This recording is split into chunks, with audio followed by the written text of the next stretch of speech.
السلام عليكم ورحمة الله وبركاته. الحمد لله وكفى وسلام على عباده الذين اصطفى أما بعد فأعوذ بالله من الشيطان الرجيم. بسم الله الرحمن الرحيم. إنا أنزلناه في ليلة القدر وما أدراك ما ليلة القدر أو كما قال عليه الصلاة والسلام. الحمد لله. আল্লাহ সুবহানাহু ওয়া তাআলা দরবারে লাখ কোটি শুকরিয়া যে মহান আল্লাহ সুবহানাহু ওয়া তাআলা আমাদের সবাইকে মুসলিম হিসেবে দুনিয়াতে পাঠিয়েছেন। আরো শুকরিয়া আদায় করি যে মহান রব্বুল আলামিন আমাদের সবাইকে শেষ নবীর উম্মত হিসেবে দুনিয়াতে পাঠিয়েছেন। লক্ষ কোটি দরুদ ও সালাম পেশ করছি মুহাম্মদুর রাসূলুল্লাহ সাল্লাল্লাহু আলাইহি সাল্লামের উপর, যিনি এমন সময় আমাদেরকে সাহায্য করবেন, এমন সময় আমাদেরকে সহযোগিতা করবেন যখন আমাদের যে আপনজন আছে তারা পর্যন্ত আমাদেরকে ভুলে যাবে। সেই কঠিন মুহূর্তে যিনি আমাদেরকে সুপারিশ করবেন। আজকে আমরা আলোচনা করব লাইলাতুল কদর সম্পর্কে। লাইলাতুল কদর অত্যন্ত গুরুত্বপূর্ণ ও ফজিলতপূর্ণ একটি রাত্র। এই রাত্রটা সম্পর্কে আমাদের সকলকেই সম্যক অবগত হওয়া উচিত।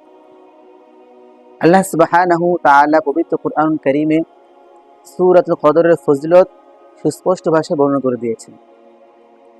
রাসূল করিম সাল্লাল্লাহু আলাইহি সাল্লাম প্রায় সময়ই সাহাবীদেরকে নিয়ে বিভিন্ন বিষয়ে আলোচনা করতেন। সাহাবী ইবনে আবি হাতিম রাদিয়াল্লাহু তাআলা আনহু থেকে বর্ণিত একটা হাদিস আছে। তিনি বলেন যে একবার রাসূল করিম সাল্লাল্লাহু আলাইহি সাল্লাম সাহাবীদেরকে নিয়ে আলোচনা করছিলেন যিনি সম্পর্কে। এমন সময় বনি ইসরাইলের একজন আবেদ সম্পর্কে তিনি আলোচনা করছিলেন, যে সেই আবেদ, সে একজন মুজাহিদ ছিল। সে 1000 মাস পর্যন্ত আল্লাহ রাব্বুল আলামিনের রাস্তায় জিহাদ করেছে এবং এক মুহূর্তের জন্য তার থেকে অস্ত্র সংবহন করেনি। এই কথা শ্রবণ করার পর সাহাবায়ে কেরাম রাদিয়াল্লাহু তাআলা আনহুম আজমাইন ঈর্ষান্বিত হয়ে পড়লেন যে এত বছর জিহাদের মতন গুরুত্বপূর্ণ ও ফজিলতপূর্ণ আমলই করেছে 1000 মাস পর্যন্ত। আমাদের বয়স মাত্র 60-70 কিংবা 80-90 বছর। আমরাও যদি এত সময় পাইতাম তাহলে আমরাও এত সময় বেশি পরিমাণে আল্লাহ রাব্বুল আলামিনের ইবাদতের মধ্যে মশগুল থাকতে পারতাম। আল্লাহ রাব্বুল আলামিন কত মেহেরবান দেখেন। সাথে সাথে হযরত জিবরাইল আমিন আলাইহিস সালাতু ওয়াস সালাম থেকে দিয়ে রাসূল কারীম সাল্লাল্লাহু আলাইহি সাল্লামের নিকট সূরা কদর পাঠিয়ে দিলেন। সুবহানাল্লাহ। আল্লাহ রাব্বুল আলামিন নাযিল করলেন ইন্না আনজালনাহু ফি লাইলাতুল কদর, যে আমি লাইলাতুল কদরের মধ্যে কুরআনুল কারীম নাযিল করেছি। সুবহানাল্লাহ। তখন পর্যন্ত রাসূল কারীম সাল্লাল্লাহু আলাইহি সাল্লাম জানতেন না যে লাইলাতুল কদর কি জিনিস। লাইলাতুল কদর কি জিনিস তখন পর্যন্ত রাসূল কারীম সাল্লাল্লাহু আলাইহি সাল্লাম জানতেন না। তারপর আল্লাহ রাব্বুল আলামিন এটা বলার কারণ হচ্ছে লাইলাতুল কদরের ফজিলত আগে বর্ণনা করা, বোঝানো। আর আমরা যদি জানি, দেখি যে এই কদরের রাত্রিতে আল্লাহ রাব্বুল আলামিন কুরআনুল কারীম নাযিল করেছেন। এই একটি মাত্র আয়াতই যথেষ্ট লাইলাতুল কদর ফজিলতপূর্ণ হওয়ার জন্য। সুবহানাল্লাহ। কেননা হাদিসের মধ্যে এসেছে, রাসূল কারীম সাল্লাল্লাহু আলাইহি সাল্লাম বলেন, আল কুরআনু আহাব্বু ইলাল্লাহি মিনাস সামাওয়াতি ওয়াল আরদি ওয়া মান ফীহিন্না। এই যে কুরআন কারীম, এটা আল্লাহ রাব্বুল আলামিনের নিকট আসমান সমূহ এবং জমিন এর মধ্যে যা কিছু রয়েছে সব কিছুর চাইতে বেশি শ্রেষ্ঠ, বেশি প্রিয়। সুবহানাল্লাহ। এছাড়া এই কুরআন কারীম এটা এমন একটা গ্রন্থ, এমন একটা কিতাব, যার সাথে এটার ছোঁয়া লাগে, এটার স্পর্শ লাগে, সেও দামি হয়ে যায়। সুবহানাল্লাহ। যে ব্যক্তি কুরআন কারীমকে ভালোভাবে ধারণ করবে, এটা মুখস্থ করবে, পড়বে, পাঠ করবে, এর বিধান অনুযায়ী পূর্ণাঙ্গরূপে আমল করবে, ওই ব্যক্তিকে আল্লাহ রাব্বুল আলামিন হাসরের ময়দানে হাদিসের ভাষায় আল্লাহ বলবেন, ইকরা ওয়ারতাকি কামা কুনতা তুরাত্তিলু ফিদ দুনিয়া, তুমি পড়তে থাকো এবং উপরে চলতে থাকো ঠিক যেমনই হবে দুনিয়ার জমিন তুমি পড়তে। কামা কুনতা তুরাত্তিলু ফিদ দুনিয়া ফা ইন্না মানজিলাকা ইনদা আখির আয়াতিন ক্বরাউহা। আল্লাহ বলবেন যে তোমার স্থান সেখানে গিয়ে হবে যেখানে গিয়ে তোমার পড়া শেষ হবে। সুবহানাল্লাহ। এছাড়াও কোরআনে আরো অনেক ফজিলত রয়েছে। তারপর আল্লাহ রাব্বুল আলামিন বলেন, ওয়ামা আদরাকা মা লাইলাতুল কদর। হে নবী, আপনি কি জানেন যে লাইলাতুল কদর কি জিনিস? রাসূল কারীম সাল্লাল্লাহু আলাইহি সাল্লাম কিন্তু তখন পর্যন্ত জানতেন না যে লাইলাতুল কদর আসলে কি জিনিস। আল্লাহ রাব্বুল আলামিন আবার বলতেছেন যে কি, হে নবী, আপনি কি জানেন যে লাইলাতুল কদর কি জিনিস? তো এইভাবে জিজ্ঞাসা করার অর্থ হলো এটার প্রতি উৎসাহিত করে তোলা, আগ্রহী করে তোলা। এটা বলার সাথে সাথে আল্লাহ রাব্বুল আলামিন বলতেছেন লাইলাতুল কদরি খায়রুম মিন আলফি শাহর। সুবহানাল্লাহ। লাইলাতুল কদর হচ্ছে এমন একটা রাত্র যে রাত্রটা হাজার মাসের চাইতেও শ্রেষ্ঠ। বনি ইসরাইলের ওই জৈনিক যে মুজাহিদের কথা শুনে সাহাবায়ে কেরাম রাদিয়াল্লাহু তাআলা আনহুম যে আফসোস করেছিলেন যে এত বছর হায়াত পাইলে আমরাও ইবাদত করতাম, সেই কথার জবাব আল্লাহ রাব্বুল আলামিন এই যে আয়াত দ্বারা দিয়ে দিলেন।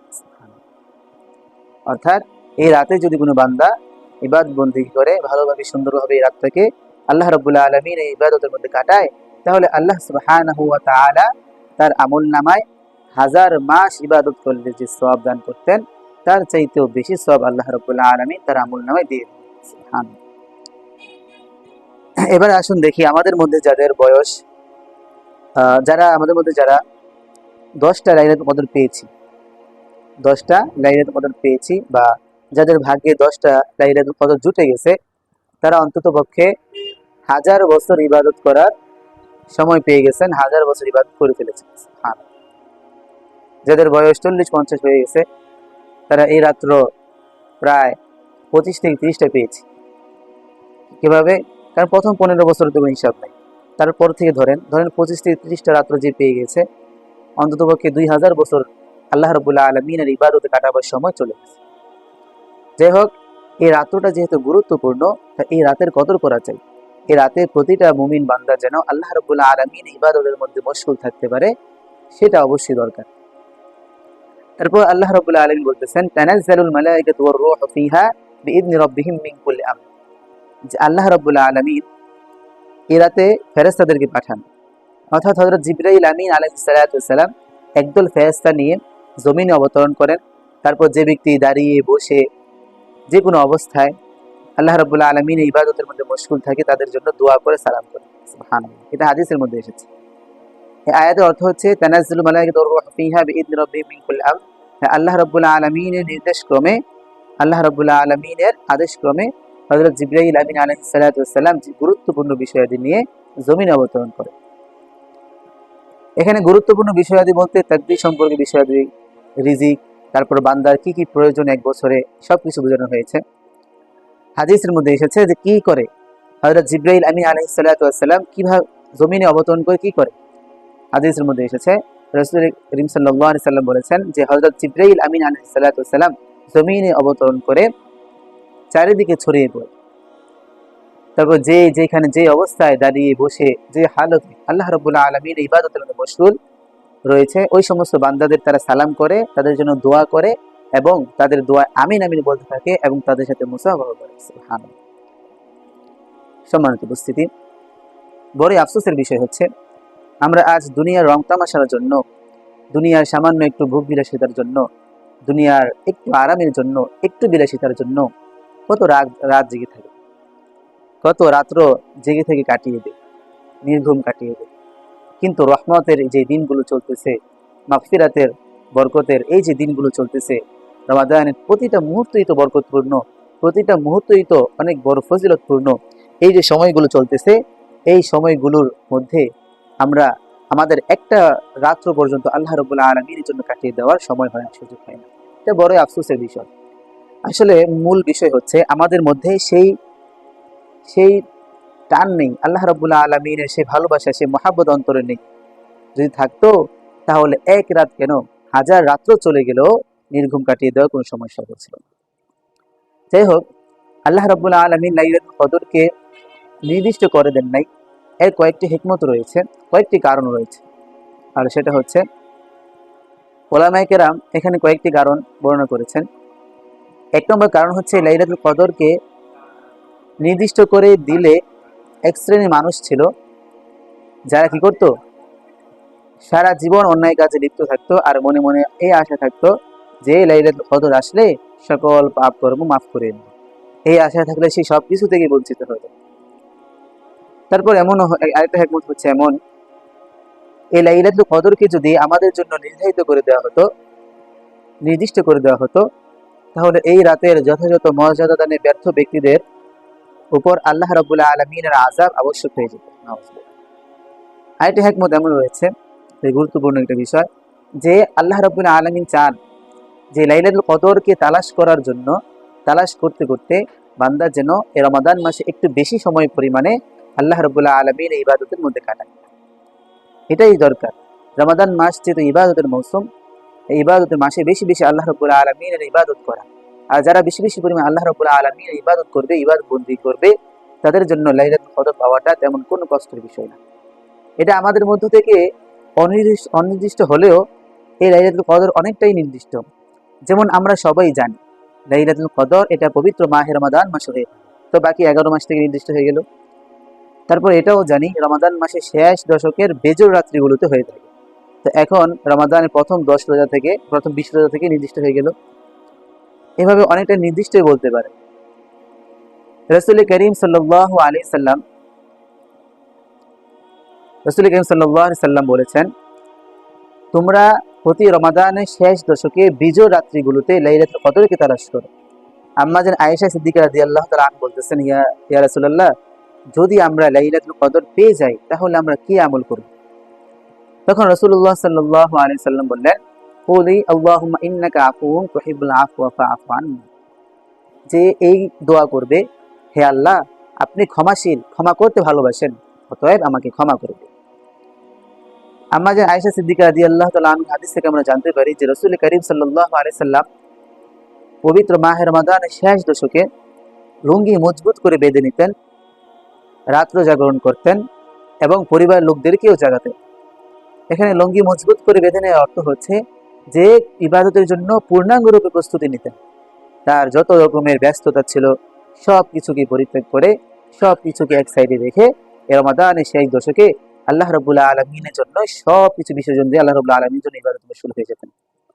তারপর রাত্র জেগে থাকতেন। শুধু নিজে আমল করতেন না, বরং তার পরিবারে যে সমস্ত লোক ছিল তাদেরকেও জাগ্রত করতেন।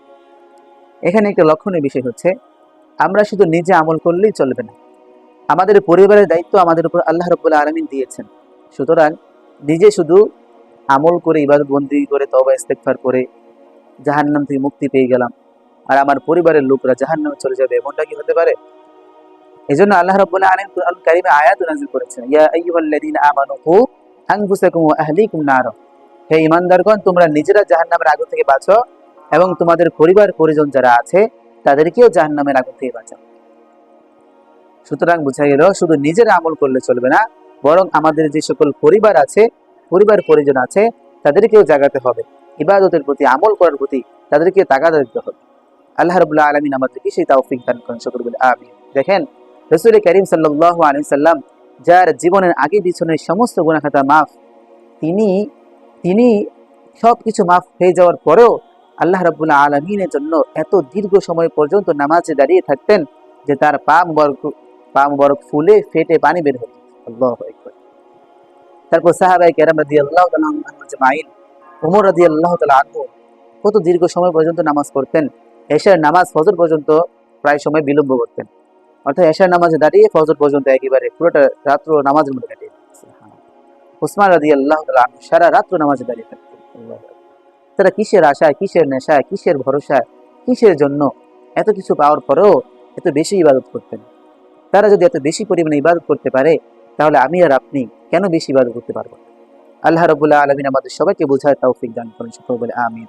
প্রিয় উপস্থিতি, এই পবিত্র মাহে রমাদানের শেষ দশকে যেহেতু এই লাইলাতুল কদরের রাত্রটা রয়েছে, অত্যন্ত সম্মানিত ও মর্যাদাপূর্ণ একটা রাত্র, এই রাত্রটা আমাদের প্রত্যেককেই তালাশ করা উচিত। একে পাওয়ার জন্য আমাদের প্রত্যেকেরই চেষ্টা করা উচিত। আর এটাকে চেষ্টা করার সর্বোত্তম পন্থা হলো ইতিকাফ। সর্বোত্তম পন্থা কি বলেন? ইতিকাফ। ইতিকাফ খুব গুরুত্বপূর্ণ একটি ইবাদত। ইতিকাফের শাব্দিক অর্থ হচ্ছে অবস্থান করা। পরিভাষায় ইতিকাফ বলা হয় যে নির্দিষ্ট একটা সময়ের জন্য, অর্থাৎ 20 রমজান থেকে নিয়ে শাওয়াল মাসের চাঁদ ওঠা পর্যন্ত, অর্থাৎ 20 রমজানের সন্ধ্যার চাঁদ ওঠার আগে মসজিদে গিয়ে অবস্থান করা, একেবারেই শাওয়ালে চাঁদ ওঠার আগ পর্যন্ত মসজিদে অবস্থান করা, এই সময়টাকে মসজিদে অবস্থান করাকে ইতিকাফ বলে। অর্থাৎ এমন মসজিদে যেখানে জুমার নামাজ হয়, অথবা জুমার নামাজ না হলেও অন্তত 5 ওয়াক্ত নামাজ নিয়মিত আদায় হয়, এমন মসজিদে ইতিকাফ করা। ইতিকাফ হচ্ছে 3 প্রকার। ইতিকাফ কয় প্রকার বলেন? 3 প্রকার। 1 নম্বর হচ্ছে ওয়াজিব ইতিকাফ, 2 নম্বর হচ্ছে সুন্নতে মুআক্কাদা কিফায়া ইতিকাফ, 3 নম্বর হচ্ছে নফল ইতিকাফ। ওয়াজিব ইতিকাফ হচ্ছে কোনো ব্যক্তি মান্যত করলো যে আমার অমুক কাজটা পুরো হলে আমি এতদিন পর্যন্ত আল্লাহ রাব্বুল আলামিনের জন্য মসজিদে ইতিকাফ করব, হ্যাঁ, এতদিনের জন্য ইতিকাফ করব। এটাকে মান্যতের ইতিকাফ বলে, এটা ওয়াজিব। এর জন্য রোজা শর্ত, অর্থাৎ এই ইতিকাফের জন্য রোজা রাখতে হবে, রোজা রেখে এই ইতিকাফটা আঞ্জাম দিতে হবে। 2 নম্বর হচ্ছে সুন্নতে মুআক্কাদা কিফায়া, যা রাসূল করিম সাল্লাল্লাহু আলাইহি সাল্লামের নিয়মিত আমল ছিল। রাসূল করিম সাল্লাল্লাহু আলাইহি সাল্লাম প্রতি রমাদানের শেষ দশকে এই ইতিকাফ করতেন। রাসূল সাল্লাল্লাহু আলাইহি সাল্লামের এত ব্যস্ততা ছিল, তিনি একটা রাষ্ট্রের প্রেসিডেন্ট ছিলেন, তার কাজকর্মে অনেক বেশি ছিল, আমাদের থেকেও বেশি ছিল। আমরা তো সাধারণত একটা পরিবার চালানোর জন্য আমাদের কাজকর্ম এত বেশি হয়ে যায়, মাঝে মাঝে আমাদের নামাজও ছুটে যায়। কিন্তু রাসূল করিম সাল্লাল্লাহু আলাইহি সাল্লাম এত বেশি দায়িত্বশীল, এত বড় দায়িত্ব থাকার পরেও তিনি প্রতি রমাদানের শেষ দশকে মসজিদে অবস্থান করতেন, ইতিকাফ করতেন। আল্লাহ আমাদের বুঝার তৌফিক দান করুন। তো সুন্নতে মুআক্কাদা ইতিকাফের নিয়ম হচ্ছে, মহল্লার সকলের পক্ষ থেকে একজন বা একাধিক ব্যক্তি যদি আদায় করে তাহলে সকলের পক্ষ থেকে আদায় হয়ে যায়, আর যদি কেউই আদায় না করে তাহলে সকলেই গুনাহগার হবে। নাউজুবিল্লাহ। 3 নম্বর হচ্ছে নফল ইতিকাফ। এটা যে কোনো সময় করা যায়। আপনি মসজিদে আসলেন, বসলেন, ইতিকাফ নিয়ত করলেন, মসজিদ ঢুকে ইতিকাফ নিয়ত করা। তো এই ইতিকাফ নিয়ত করলে লাভ কি? লাভ হচ্ছে আপনি যতক্ষণ পর্যন্ত মসজিদে বসে থাকবেন, মসজিদে নামাজ পড়তেছেন, জিকির আজকার করতেছেন, যাই করতেছেন, ইবাদত মসজিদে শুধু বসে রয়েছেন, তো এমন অবস্থায় ওই সকল ইবাদতের সওয়াব তো আপনার আমলনামায় লেখা হবেই, সাথে সাথে এই যে আপনি ইতিকাফের নিয়ত করলেন, এই নিয়ত করার কারণে আপনার আমলনামায় এই ইতিকাফের সওয়াব লেখা হবে। সুবহানাল্লাহ। সুন্নত মুআক্কাদা যে ইতিকাফ, এটা রাসূল করিম সাল্লাল্লাহু আলাইহি সাল্লাম প্রতি রমাদানের শেষ দশকে করতেন। এই জন্য উলামায়ে কেরামগণ এটাকে সুন্নত মুআক্কাদা বলেছেন। এর উপকারিতা হচ্ছে, যে ব্যক্তি আল্লাহ রাব্বুল আলামিনের জন্য এই ইতিকাফ করবে, আল্লাহ রাব্বুল আলামিন তার আমলনামায় 2টি হজ এবং 2টি উমরা করার সওয়াব দান করবে। সুবহানাল্লাহ। এবং তাকে ইসলামী রাষ্ট্র পাহারা দেওয়ার 40 দিন পর্যন্ত ইসলামী রাষ্ট্র সীমান্ত, ইসলামী রাষ্ট্রের যে সীমান্ত আছে সেই সীমান্ত পাহারা দেওয়ার সওয়াব তার আমলনামায় দান করবে। সুবহানাল্লাহ। তাহলে আমরা জানি হাদিসের মধ্যে এসেছে, কোনো ব্যক্তি যদি 40 দিন পর্যন্ত একাধারে ইসলামী রাষ্ট্রের সীমান্ত পাহারা দেয়, তাহলে সে এমনভাবে নিষ্পাপ হয়ে যায় যেমন নাকি একটা নতুন নবজাতক বাচ্চা নিজের মায়ের পেট থেকে নতুন ভূমিষ্ঠ হলো। সুবহানাল্লাহ। এমন নিষ্পাপ হয়ে যায়। আল্লাহ রাব্বুল আলামিন ইতিকাফকারীর আমলনামায়ও সেই সওয়াব দান করবেন। এই জন্য প্রত্যেকেরই উচিত ইতিকাফ করা, প্রত্যেকেরই উচিত। আমাদের ব্যস্ততা থাকবেই, মৃত্যুর আগে মানুষের ব্যস্ততা শেষ হবে না। সকল ব্যস্ততাকে পাশ কাটিয়ে এক সাইডে রাখা এই মসজিদের মধ্যে শেষ 10 দিন চলে আসা। যদি এমনটা হয়, কোন মহল্লার মানুষ মোটামুটি সবাই যদি মসজিদে চলে আসে, তাহলে একটা সুন্দর একটা পরিবেশ সৃষ্টি হবে। সমাজের অনেকের মাঝে মিল মহাব্বত নাই, ভালোবাসা নেই, বন্ধুত্বপূর্ণ সম্পর্ক নেই। এখানে থাকার কারণে, একসাথে প্রায় 10টা দিন থাকার কারণে প্রত্যেকের মধ্যে একটা মিল মহাব্বত সৃষ্টি হবে। সমাজের মধ্যে একটা সুশৃঙ্খলতা ফিরে আসবে, ঝগড়া ফাসাদ অনেকটা কমে আসবে, একজনের সাথে আরেকজনের বন্ধুত্বপূর্ণ সম্পর্ক সৃষ্টি হবে। আর ইতিকাফের সওয়াব তো আছেই। আর যারা একেবারে না পারি, সবাই তো আসবে ইনশাআল্লাহ, একেবারে যদি কেউ নাই ইতিকাফে বসতে পারি, অন্তত পক্ষে শেষ দশকের যে বিজোড় রাত্রিগুলো আছে ওই রাত্রিগুলো মসজিদে কাটিয়ে দেয়। আল্লাহ রাব্বুল আলামিন আমাদের সবাইকে আমল করার তৌফিক দান করুন। সকলে বলে আমিন। ওয়া মা তৌফিক ইল্লা বিল্লাহ। আসসালামু আলাইকুম ওয়া রাহমাতুল্লাহ।